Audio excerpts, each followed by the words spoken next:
Hey everybody, it's Tripl-L, and now let's talk High School DxD, the official episode 1, or are they doing Life 1? I think they're calling it Life 1, because that's how it works out in the volumes, in the light novel volumes. Hey guys, okay, High School DxD.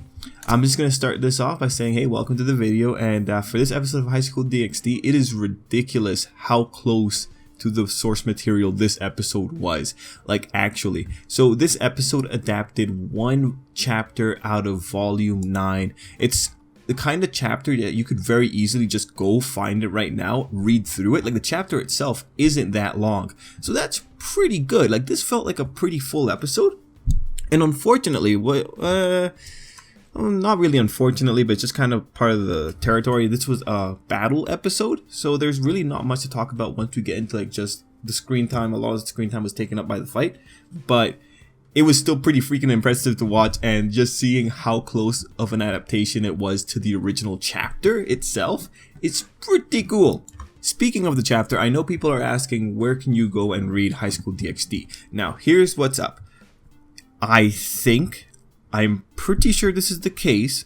I've only checked really on Amazon for the distributor, but I do not believe the High School DxD is licensed.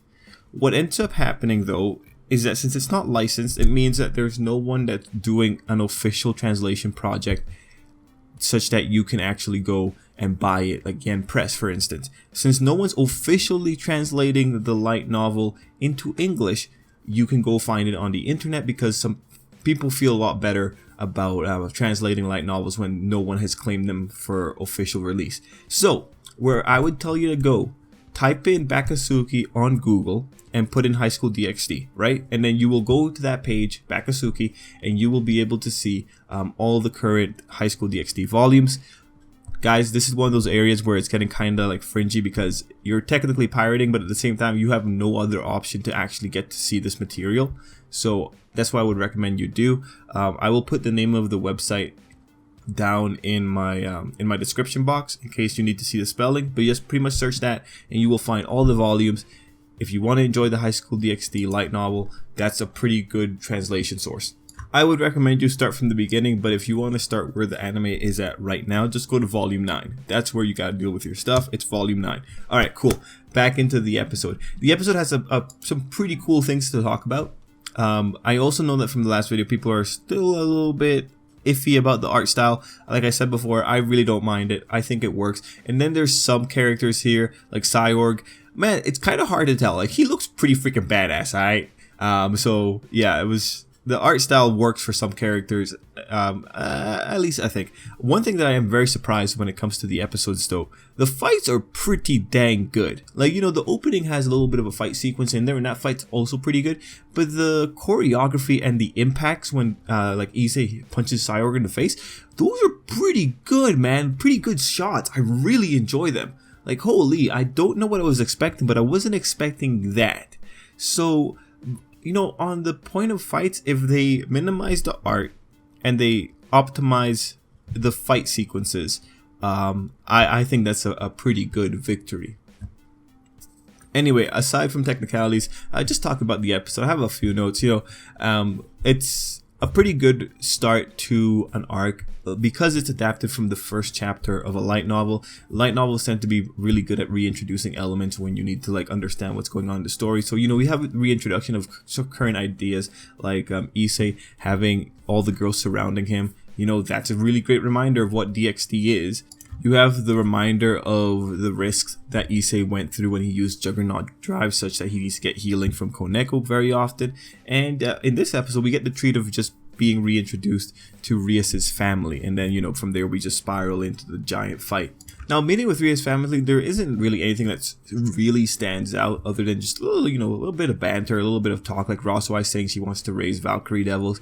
Just saying, like, you know, the devil system is super inclusive of other races. Pretty much things like that.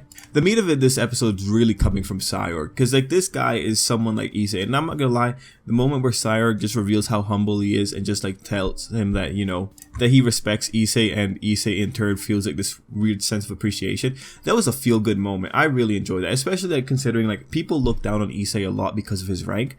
So Cyborg is like the part of this generation that proves that rank isn't all that power is based around, right? Cyborg and Rias are a species of devils that train. That's where they get their particular power from, whereas other devils just kind of lounge around in their current power. So Cyborg is a pretty badass guy, and when you see the fact that the whole fight sequence, you can see the man is a badass. And the best thing is that he's not the kind of guy that puts people down. He's the kind of guy that tries to raise them up to his level. So Issei ultimately deciding that he can reach Cyborg, that he can actually hurt him when he makes the counter and all that. Again, it's another feel-good moment for Issei. But you know, as I was going through the episode, you know, Issei's a pervert, right? We all know this, and I'm not gonna lie, guys. Sometimes I wish Issei wasn't as lame as he would usually get portrayed. Like, I wish just sometimes he could be as competent as he is during a fight when it came to interacting with the girls. But then you have like the moment with the boob dragon when everyone just breaks into it and just says, hey, he'll get powers if he touches someone's boobs. You know, it comes with the territory. If Issei wasn't as perverted as he was, or as depraved as he was, most likely the boob and lust powers wouldn't be as pronounced with Issei. Like, I mean, like, you get so perverted to the point that you can hear boobs speak to you. I think, yeah, it unfortunately comes with the territory, but I would love it if Issei just became just a tad bit more cool. Anyway, that whole little sequence was hilarious. I think the line of the episode for me was definitely, please fulfill your purpose as the Switch Princess, or something along those lines. That was amazing, coming from like one of the members of Rias's peerage, talking to Rias about using her boobs for it, and then also Cyborg just having to confirm that does he actually get stronger from touching boobs. These are gold comedy, man. Gold comedy lines, or gold comedic lines. Amazing. I found it funny. It's very funny. Yeah, I wish he wasn't as lame, but then you get like little treats like this, so I really enjoy it. Anyway, this is exactly how it went down in the light novel for this chapter. This is going to be a preview of what's to come when it comes to, I think, maybe the second half of this season. Like, I'm going to look at the light novel right now. The light novel has, let me just look here very quickly. I believe the light novel has about 4 chapters, I think. The light novel has like 4 to 5 chapters and some extra material right after it for the epilogue materials of the light novel. So if we were to take it that they're going to make a 1-to-1 adaptation, so we're pretty much assuming if they're going to do 1 chapter at a time, then the conservative estimate would be we're going to finish volume 9 in maybe 4, 5, 6 episodes. 6 episodes maybe. But I'm just looking to see if the length of the chapters are actually different. Okay, chapter 2 seems to be a bit longer than chapter 1. So actually, this is going to be interesting. It's going to be interesting to see what happens. The next episode, there's no way they're going to adapt more than 1 chapter. So it's an issue of whether or not the next episode, that 1 chapter is going to be broken up into 2. So if the chapters get broken into 2, then we're seeing a much more appropriate thing of this would end around like episode 11 or 12 of the anime. And then, actually no, it still wouldn't. If we have 5, then it would end. Yeah, okay, maybe depending on how they stretch it out, it could go to episode 11 or 12. But if we're going in with just 1-to-1, then this is going to be over pretty fast. Anyway, sorry, I was just like kind of rambling there, but I was just trying to figure out like where exactly we have to wait till we get to see Cyborg again. But anyway, the kids are going off to Kyoto. That is the next stage, and we end off the episode with Rias and Issei just Issei, you know, wanting to say that he wants to say Rias's name, and also Rias giving him that kiss. Now, guys, just for like an extra comparison of how close to an adaptation this is, or how they're doing this adaptation 1-to-1 for this chapter. You know, the little segment where Issei was saying, hey, I want to be able to say her name. There was an extra line in the light novel that went, because she is family living together, because she is the one I love the most. If only once I wish to call her that. So this is the line that happened right after Issei would have said Rias. So, you know, they take out some lines, but that's not really a big deal. Another spot that they showed how like they expanded a little bit was we had one line that went, from the last night I had been able to sleep due to excitement. When President discovered it, I ended up sleeping soundly in her gentle embrace. So you know what scene this is actually referring to, right? This is referring to the final scene with, or one of the final scenes with Rias hugging Issei into her chest. So it's pretty interesting, right? Like you have this one line and it gets turned into like a bit of an elaborate scene. But this is pretty good, right? Like this is a pretty interesting case of an adaptation. I want to see if they're actually going to maintain this integrity coming into the next couple of episodes.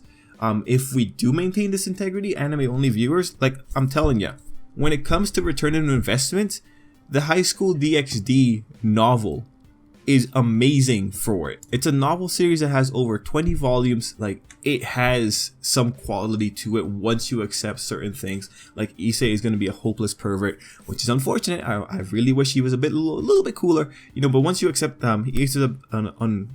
once you accept that, yeah, Issei is an unfortunate pervert, and once you also accept that the girls have an extreme love for Issei, which you might like question at times, like honestly, that's one of the points you have to kind of suspend your disbelief with. But once you accept those two things, like yeah, okay, it's a fun story when it comes to High School DxD.